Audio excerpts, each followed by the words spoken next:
Au fur et à mesure de la livraison des armes des pays de l'OTAN et des armes fabriquées dans les pays de l'OTAN,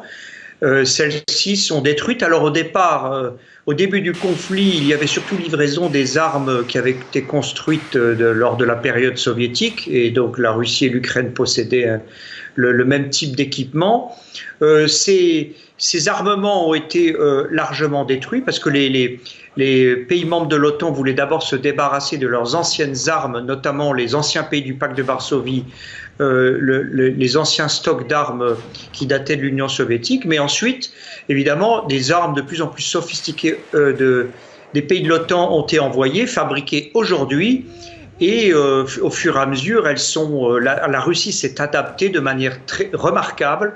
et les détruit au fur et à mesure, et montre qu'en réalité, il n'y a pas de supériorité en termes d'armement des pays de l'OTAN face à la Russie. Et je pense que c'est un message qui va être compris par beaucoup de pays dans le monde et qui reflète aussi l'émergence du monde multipolaire où en fait les pays de l'OTAN, ce qu'on appelle les Occidentaux, sous leadership des États-Unis, n'ont plus le monopole de la puissance militaire ni le monopole de la puissance géopolitique.